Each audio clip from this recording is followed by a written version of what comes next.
ሁለተኛ ጴጥሮስ ምዕራፍ 3 ቁጥር 18 ላይ በጌታችንና ባዳኛችን በኢየሱስ ክርስቶስ ጸጋና ዕውቀት እደጉ ይላል። ጴጥሮስ ይህን የጻፈው የዕድሜው መጨረሻ ላይ ነው።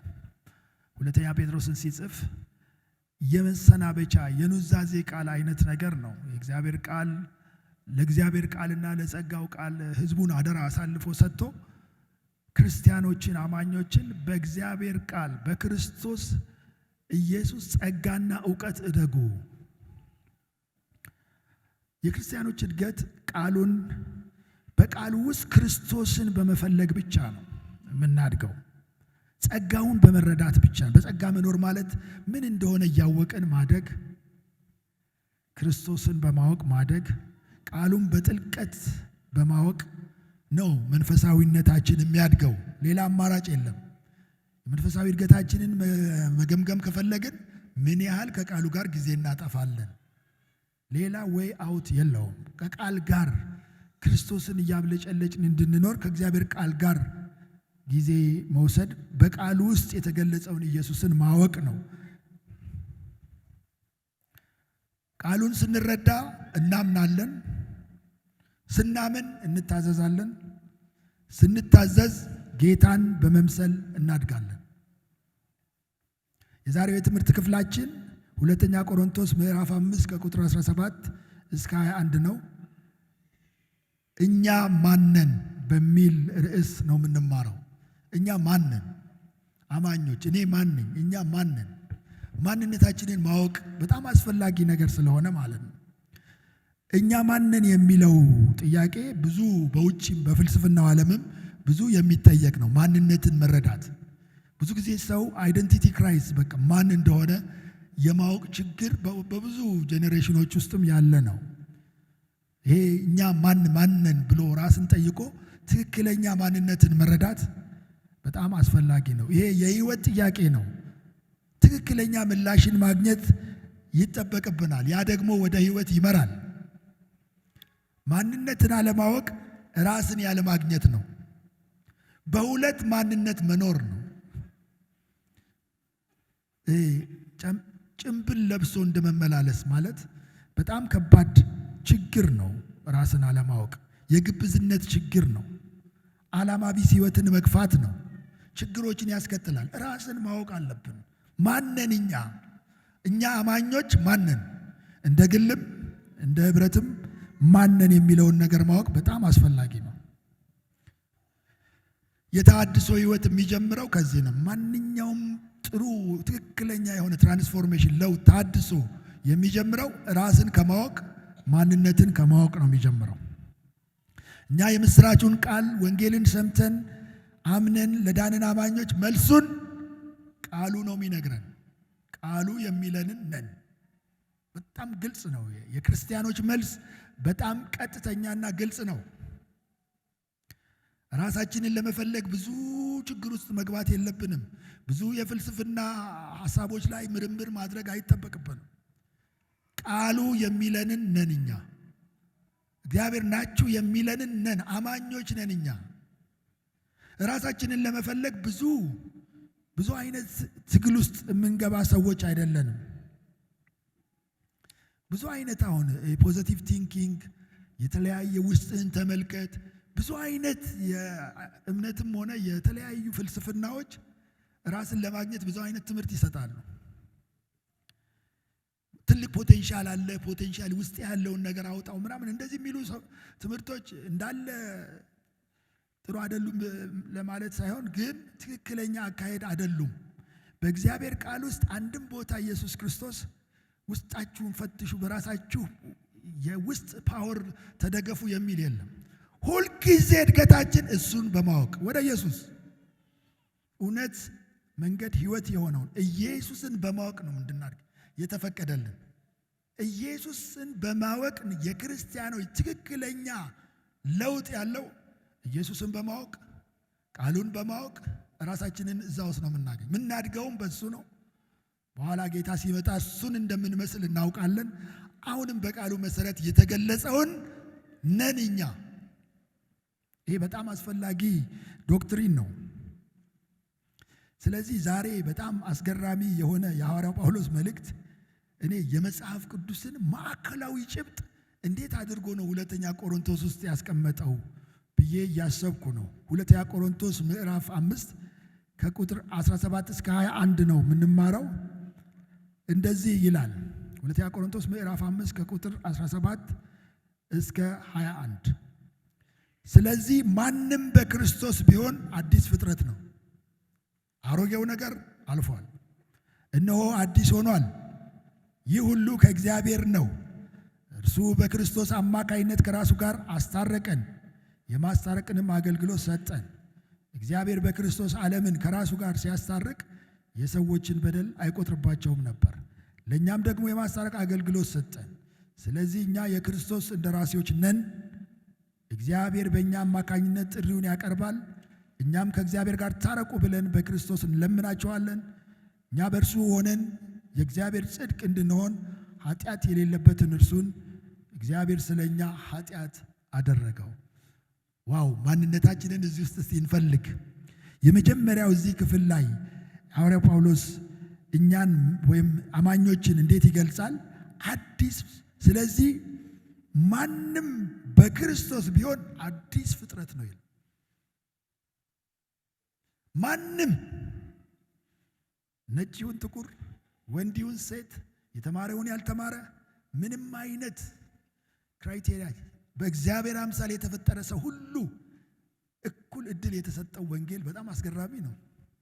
ሰው አይነት አስተምህሮች እኮ ወይ በእውቀት ወይ በተለያየ አይነት ጥረት ነው ወደዛ ደረጃ የምትደርሱ። ይሄ ወንጌል ለድሆች ለሁላችን በእኩልነት ተሰጠን። ማንም በክርስቶስ ቢያምን በክርስቶስ ውስጥ ቢሆን አዲስ ፍጥረት ነው።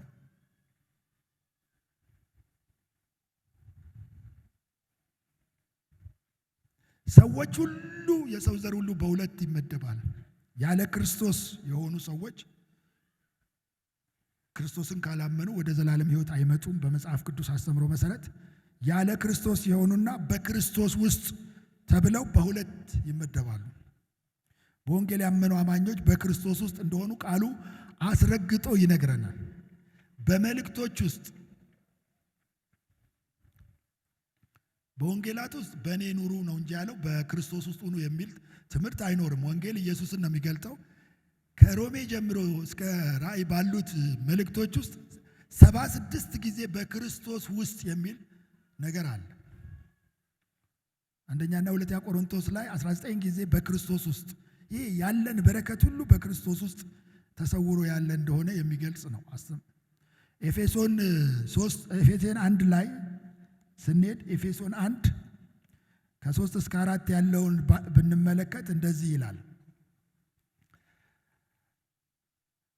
ኤፌሶን ምዕራፍ 1 ከ3 እስከ 4 በሰማያዊ ስፍራ በመንፈሳዊ በረከት ሁሉ በክርስቶስ የባረከን የጌታችን የኢየሱስ ክርስቶስ አምላክና አባት ይባረክ። በፊቱ ቅዱሳንና ነውር አልባ እንድንሆን ዓለም ከመፈጠሩ አስቀድሞ በእርሱ መርጦናልና ይላል። በክርስቶስ ውስጥ የሆንን አዲስ ፍጥረት ነን ይለናል። ብዙ ጊዜ ሰዎች ይህን ሐሳብ ለመቀበል በጣም በቃ የራሳችንን ድካም የራሳችንን ማንነት እያየን ቃሉን እንዳለ በማመን መውሰድ እንቸገራለን። ያለ እምነት እግዚአብሔርን ማስደሰት አይቻልም። ይሄ ደግሞ እውነት ነው። እኛ ማንን ለሚለው የመጀመሪያው ነገር አዲስ ፍጥረት ነን፣ በክርስቶስ ውስጥ ነን የሚለውን እስካሁን ተናግሬያለሁ። አዲስ ፍጥረት ነን። አዲስ ፍጥረት ስንሆን የሆነው ዳግም ተወለድን፣ በመንፈስ ተጠመቅን፣ በመንፈስ ቅዱስ ተሞላን፣ አዲስ ልብ ተሰጠን፣ መንፈሳዊ ነገር የምንለይ ሆንን፣ የዘላለም ሕይወት አገኘን፣ ከጨለማ ወደሚደነቅ ብርሃን ተሻገርን። ይሄ ነው አዲሱ ማንነታችን። አሮጌው ነገር አልፏል። በሰይጣን ባርነት ስር መመላለስ አልፏል። በኃጢአት ባርነት ስር መመላለስ አልፏል። ዓለምን መውደድ በመመላለስ አልፏል። በጨለማ መመላለስ አልፏል። በስጋ ምኞት መመላለስ አልፏል። እግዚአብሔርን ባለማወቅና ባለመውደድ መመላለስ አልፏል። የመሻሻል ኑሮ አልሰጠንም እግዚአብሔር። ልክ ክርስቶስን ስናምን አዲስ ፍጥረት ሆነናል። ክብር ለኢየሱስ ይሁን። ኤፌሶን 4 ላይ ከ17 እስከ 22 ሐዋርያ ጳውሎስ ይህን መልእክት በጣም በብዙ ቦታ ለማስረዳት ሞክሯል። ኤፌሶን 4 ከቁጥር 17 ጀምሮ እንደዚህ ይላል፣ 17 እስከ 22 ስለዚህ ይህን እንነግራችኋለን፣ በጌታም አደራ እላለሁ፣ በአስተሳሰባቸው ከንቱነት እንደሚኖሩት እንደ አሕዛብ ልትመላለሱ አይገባም። እነርሱ ከልባቸው መደንደን የተነሳ ስለማያስተውሉ ልቦናቸው ጨልሟል፣ ከእግዚአብሔር ሕይወት ተለይተዋል። ሕሊናቸው ስለደነዘዘ በማይረካ ምኞት በርኩሰት ሁሉ እንዳሻቸው ለመኖር ቅጥል ለሌለው ብልግና ራሳቸውን አሳልፈው ሰጥተዋል። እናንተ ግን ክርስቶስን ያወቃችሁት እንደዚህ ባለ መንገድ አይደለም። በእርግጥ ስለ እሱ ሰምታችኋል፣ በኢየሱስም እንዳለው እውነት በእርሱ ተምራችኋል። ቀድሞ ስለነበራችሁበት ሕይወትም በሚያታልል ምኞቱ የጎደፈውን አሮጌ ሰውነታችሁን አውልቃችሁ እንድትጥሉ ተምራችኋል። ደግሞም በአእምሯችሁ መንፈስ እንድትታደሱ እውነተኛ በሆነው ጽድቅ እንዲሁም ቅድስና እግዚአብሔርን እንዲመስል የተፈጠረውን አዲሱን ሰው እንድትለብሱን ነው። ይቀጥላል። እኛ ማንን ለሚለው በክርስቶስ ውስጥ ነን፣ አዲስ ፍጥረት ነን። ሌላው እዚሁ ምዕራፍ 5 ቁጥር 18 ላይ የታረቅነን እርቅ ያገኘን እንደሆነ ይናገራል። እርቅ ቁጥር 18 ስለዚህ ማንም በክርስቶስ ቢሆን አዲስ ፍጥረት ነን ነው። አሮጌው ነገር አልፏል፣ እነሆ አዲስ ሆኗል። ይህ ሁሉ ከእግዚአብሔር ነው ይልና እርሱ በክርስቶስ አማካኝነት ከራሱ ጋር አስታረቀን። የታረቅነን ምን ማለት ነው? ጥል ነበረ ማለት ነው። ጥል ነበረ በእኛና በእግዚአብሔር መካከል፣ በፍጹም አለመግባባት ነበር። እግዚአብሔር በፍጹም ቅዱስ፣ እውነተኛ፣ የሚወደድ ፍቅር የሆነ አምላክ ነው። ሰውን ፈጠረ፣ በኤደን ገነት አኖረ። ኤደን ገነት ላይ ስህተት ሰው ሰራ። ሰው እግዚአብሔርን በደለው፣ እግዚአብሔርን ገፋ፣ ፈጣሪነቱን ገፋ፣ ኃጢአት ውስጥ ገባ፣ ወደቀ። ከዛ በኋላ እርቅ ለመደረግ ሁሉን ነገር ያደረገው እግዚአብሔር ነው። እግዚአብሔር ፍቅር ነው የሚባለው አንዱ ይሄ። ሁለት ሰዎች አሁን ሲጣሉ አንዱ በዳይ አንዱ ተበዳይ፣ ብዙ ጊዜ ሁለቱም ጋር ጥፋት ይኖራል። እርቅ ከፈለገ ከሁለቱ አንዱ ወይም ሁለቱም እርቅ መፈለግ መቻል አለባቸው። እዚህ ጋር እግዚአብሔር ምንም ጥፋት የለበትም። ለመታረቅ ባይመጣ ራሱ ቅዱስ ነው እግዚአብሔር። ግን እግዚአብሔር ሁሉ በእርሱ ይህ ሁሉ ከእግዚአብሔር ነው ይላል። እግዚአብሔር ከዛ ፍጹም ሆኖ እያለ ራሱ ሰው መታረቅ የማይችልበት ችግር ውስጥ ነው የገባው። በዳይ ነው፣ ኃጢአተኛ ነው፣ ቆሽሿል፣ ጨለማ ውስጥ ነው ያለው። ራሱን ማዳን አይችልም። ምንም እድል የለውም ሰው በቃ። እግዚአብሔር ግን በቃ ምሕረት አድርጎ ከሰው ጋር መታረቅን ፈለገ። ኢኒሼቲቭን የወሰደው ራሱ ነው። እኔ ልታረቅ ብሎ ወደ ሰው የመጣው ራሱ ነው። ምንም የኛ መልካምነት የለም። እሱን ለማየት የሚያስደፍር ማንነት የለንም። በጨለማ ውስጥ ነበር፣ ሙታን ነበርን። ምንም በሃይማኖት የምንኩራራበት ምንም ነገር የለንም። ሙሉ ክብር ለእግዚአብሔር እየሰጠን እሱን ማምለክ አለብን። እሱ እርቅ ፈለገ። በራሱ አነሳሽነት፣ በራሱ መንገድ፣ በፍቅሩ ወደኛ መጥቶ ታረቀን። ክብር ለእግዚአብሔር ይሁን። እርቅ አደረገ። እዚህ ጋር ምንድን ነው የሚለው? ቁጥር 18 ይህ ሁሉ ከእግዚአብሔር ነው፣ እርሱ በክርስቶስ አማካኝነት ከራሱ ጋር አስታረቀን። ታረቅን። አሁን ከእርሱ ጋር ሰላም አለን። ታረቅን። እርቅ ሆነ በቃ።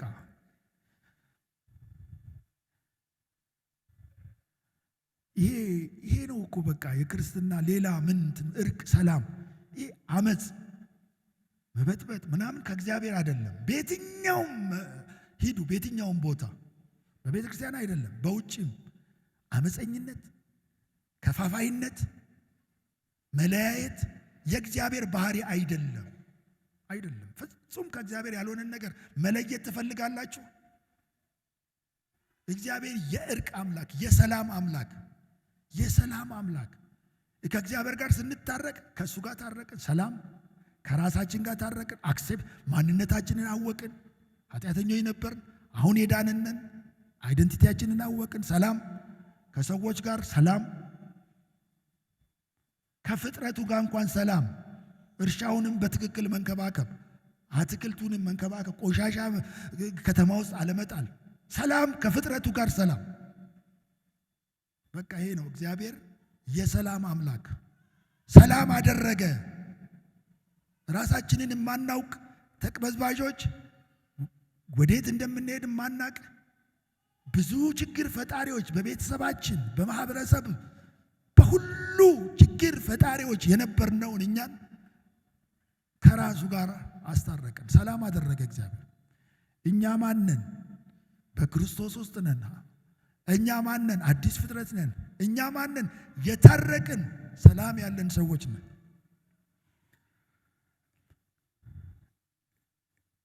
ሌላው እዚሁ ክፍል ላይ አምባሳደሮች ነን ይለናል። ቁጥር 18 አይታችኋል። አገልግሎት የተሰጠን ከራሱ ጋር አስታረቀን፣ የማስታረቅም አገልግሎት ሰጠን። እግዚአብሔር በክርስቶስ ዓለምን ከራሱ ጋር ሲያስታርቅ የሰዎችን በደል አይቆጥርባቸውም ነበር። ለእኛም ደግሞ የማስታረቅ ቃል ሰጠን። የማስታረቅ ቃል። ስለዚህ እኛ የክርስቶስ እንደራሴዎች ነን ይላል። ይሄ አዲስ ትርጉም እንደራሴዎች ይላል። የድሮ አምባሳደር ይላል። አንድ አይነት ትርጉም ነው። እግዚአብሔር በእኛ አማካኝነት ጥሪውን ያቀርባል። እኛም ከእግዚአብሔር ጋር ታረቁ ብለን በክርስቶስ እንለምናቸዋለን። እንደራሴዎች ነን ይለናል። ማንን? እኛ እንደራሴዎች ነን። የእግዚአብሔር መንግሥት ተወካዮች ነን። የእኛ መንግሥት ከዚህ አይደለም። እግዚአብሔር ገና የዘላለም መንግሥት ያዘጋጀልን ሰዎች ነን። በዚህ ምድር የምንኖረው የእሱን ተወክለን ነው። የእሱን ነገር ለመስራት ብቻ ነው። 24/7 ሁልጊዜ አይደንቲቲያችን አምባሳደሮች ነን። ባህሪያችን፣ ንግግራችን፣ ሁሉ ነገር ክርስቶስን የሚወክል ማንነት የተሰጠን እንደራሴዎች ነን። ማንነታችን ማወቅ በጣም አስፈላጊ ነው። አስታራቂዎች ነን ማለት ነው። እንደራሴ ከሆን የእግዚአብሔር የዘላለም ሐሳብ ምንድን ነው? ከሰዎች ጋር መታረቅ ነው። ታረቁ የምንል የማስታረቅ አገልግሎት የተሰጠነን። በክርስቶስ ዓለምን ከራሱ ጋር ሲያስታርቅ የሰዎችን በደል አይቆጥርም ነበር ይላል ራሱ። ለእኛም የማስታረቅን ቃል ሰጠን። የራሳችን የሆነ መልእክት የለንም። የእግዚአብሔር መንግሥት መልእክት አለን። ታረቁ። ይህን አስደናቂ ወንጌል እወቁ። በክርስቶስ በኩል እግዚአብሔር ዓለምን ከራሱ ጋር አስታርቋል። ሰዎች በክርስቶስ እመኑ ብለን የምናስታርቅ በደልን የማንቆጥር እንደሆንን እዚህ ጋር ይናገራል። አስታራቂዎች ነን፣ እንደራሴዎች ነን። በዚሁ አምባሳደሮች ስንባል አስታራቂዎች ነን፣ የሰላም ሰዎች ነን። ከእግዚአብሔር ጋር ሰላም፣ ከራሳችን ጋር ሰላም፣ ቅድም ብየዋለሁ፣ ከሰዎች ጋር ሰላም፣ ከፍጥረት ጋር ሰላም ያለን ሰዎች ነን። እንድናይ ነው ራሳችንን። እንዲህ አይነት ባህሪ ነው የተሰጠን። ባህሪ ይሄ ነው። እኛ ያንን እንድንሆን ያስፈልጋል። ከዚህ ውጭ የምንሄድ ሰዎች የሥጋ ባህሪ እያደረግን ነው። ከእግዚአብሔር ዕቅድ ውጭ እየኖርን ነው። ስለዚህ በመንፈስ ተመላለሱ የሚለውን ነገር ማሰብ አለብን። ማንነታችንን ስንሆን ግብዝ አንሆንም። በዛው ስታተስ እንኖራለን ማለት ነው። ወንጌል አብሳሪዎች ነን ማለት ነው። አምባሳደሮች ነን ስንል አስታራቂዎች ነን፣ የሰላም ሰዎች ነን፣ ወንጌል አብሳሪዎች ነን። እዛው ቁጥር 20 ላይ እኛም ከእግዚአብሔር ጋር ታረቁ ብለን በክርስቶስ እንለምናቸዋለን ይላል። የእግዚአብሔር ፍቅር ክርስቶስ የማዳን ሥራ እናውጃለን፣ እናበስራለን። በቃ ሌላ አይነት ነገር ውስጥ ምንገባ መሆን የለበትም። በቃ የታወቀ ተልእኮ ያለን አዲስ ፍጥረት ነን፣ አምባሳደሮች ነን፣ ተልእኮ አለን። እዚሁ ቁጥር 21 ላይ ሌላ በሶስተኛ ደረጃ ጻድቃን ነን ይለናል። በጣም ከባባድ ቃል ነው የሚጠቀመው። ብዙ ጊዜ ራሳችንን እንደዚህ አናይም። እኛ በቃ ማንረባ ኃጢአተኞች፣ ማንጠቅም እንደዚህ እያል ሁልጊዜ በክስና በስንፍና ውስጥ የመኖራችን ችግር የእግዚአብሔር ቃል የሚለንን ነገር አለማመናችን ነው። የእግዚአብሔር ቃል እኛን ማን ይለናል? አዲስ ፍጥረት ናችሁ ይለናል። አምባሳደሮች ናችሁ ይለናል። ጻድቃን ናችሁ ይለናል።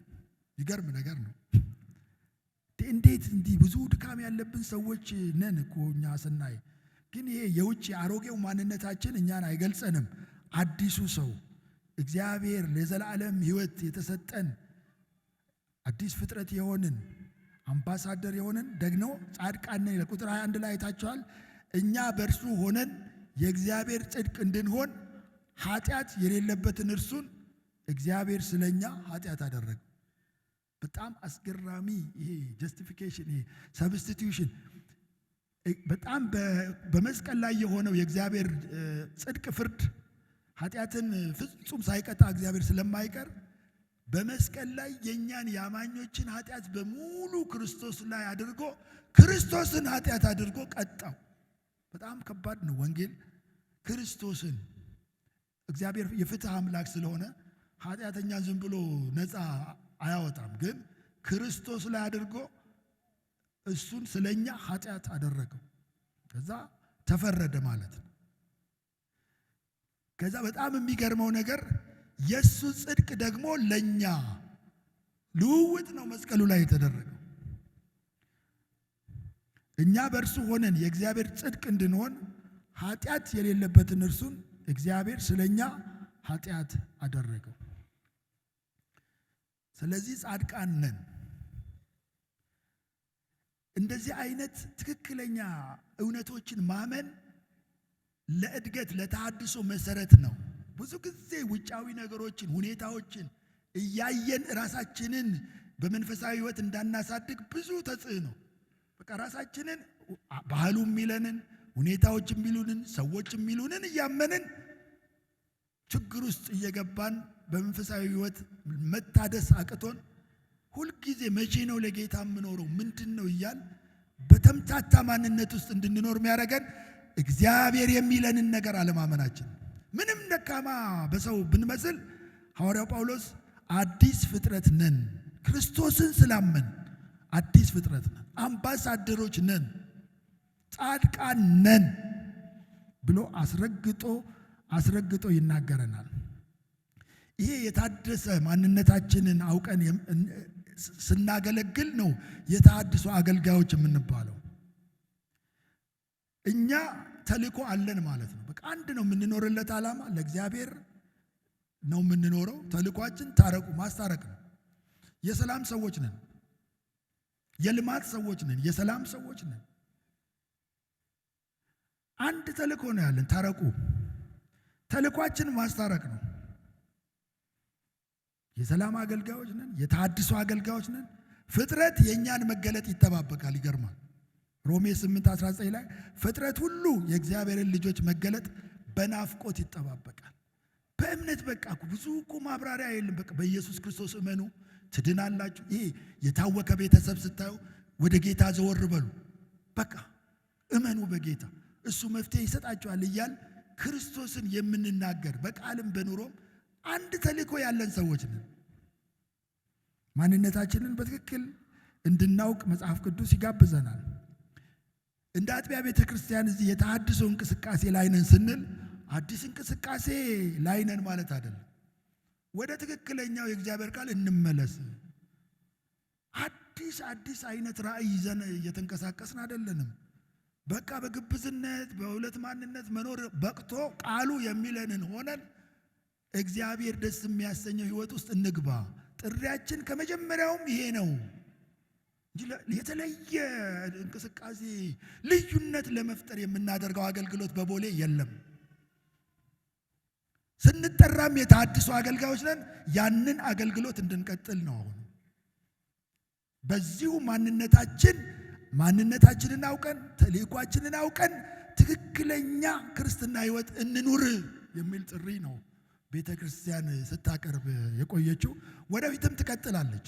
የተሐድሶ ትምህርትና አገልግሎት ብለን ስናውጅ አዲስ ነገር ጀመርን ለማለት ሳይሆን ትክክለኛ የእግዚአብሔር ቃል የሚለንን እየሆንን እግዚአብሔርን ደስ የሚያሰኝ ኑሮ እንድንኖርና ፍሬያማ እንድንሆን የጀመርነው ወይም ደግሞ እያከናወንነው ያለው ነገር ነው ማለት ነው።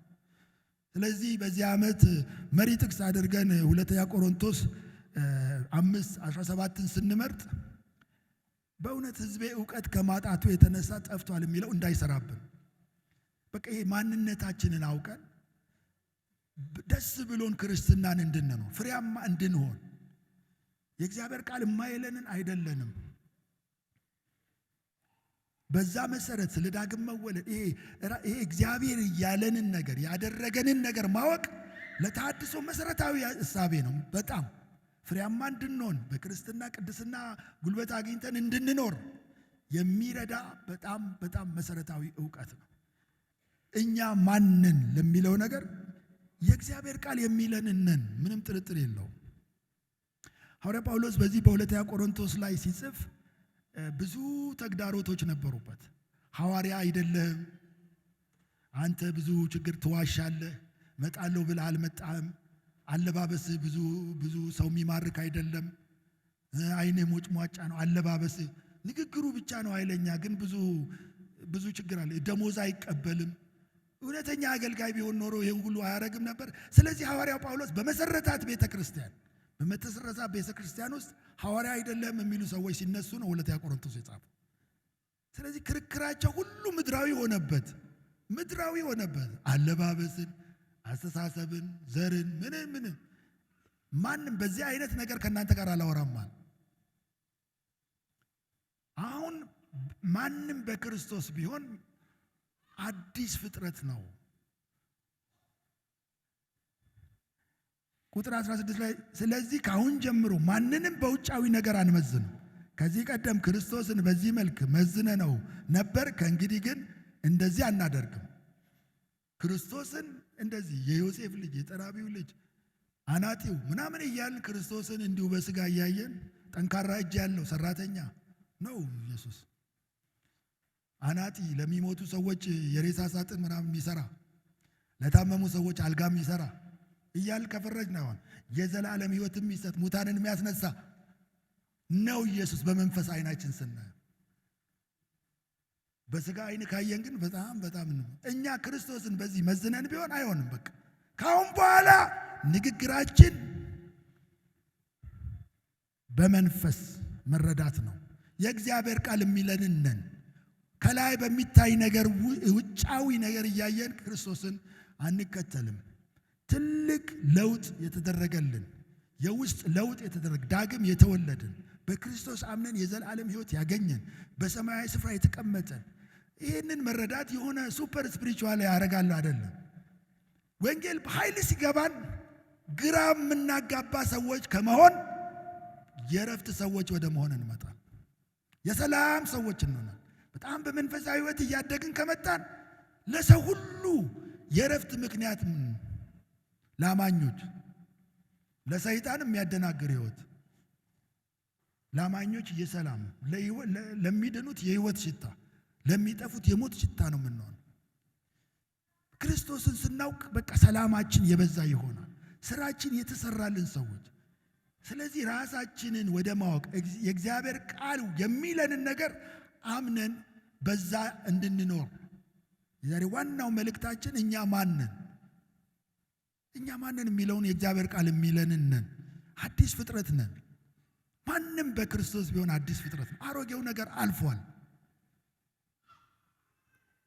ተልእኮ ያለን ሰዎች ነን። አምባሳደሮች ነን። ሌላ ውስብስብ ተልእኮ የለም። ታረቁ፣ እግዚአብሔርን እመኑ፣ በክርስቶስ እመኑ፣ ቤተሰባችሁ ይፈወሳል፣ ሕይወታችሁ ይፈወሳል፣ ሕይወታችሁ ይለወጣል፣ የዘላለም ሕይወት ትወርሳላችሁ ብለን የምንናገር አምባሳደሮች ነን። የራሳችን የሆነ መልእክት የለንም። እኛ ጻድቃን ነን። እንደዚህ ስንል ብዙ ሃይማኖተኞች ብዙ አይመቻቸውም። እኛ በራሳችን የሆነ ነገር በክርስቶስ መስቀል ሞት ልውውጥ የተደረገልን የኛ ኃጢአት እሱ ላይ ተደርጎ የሱ ጽድቅ ለኛ የተቆጠረበት በመስቀሉ ቃል የምናምን ለአይሁዶች ሞኝነት፣ ለግሪኮች ሞኝነት፣ ለአይሁዶች እንደዚህ ስንፍና ይመስላል። ግን ለኛ ለምናምን ይሄ መስቀል ኃይላችን ነው። ኃይላችን ማንም አይከሳቸው። መስቀሉን ተመልከት። ስራዬ የተሰራልኝ ሰው ነኝ። መስቀሉን ተመልከት። አዲስ ፍጥረት የሆንኩ ተልእኮ ያለኝ ጻድቅ የተባልኩ ሰው ነኝ። በዚህ ማንነት ስንመላለስ በመንፈስ ቅዱስ እየተሞላን የተሐድሶ አገልጋዮች መሆናችን አይቀሬ ነው። ክብር ከዘላለም እስከ ዘላለም ለክርስቶስ ይሁን።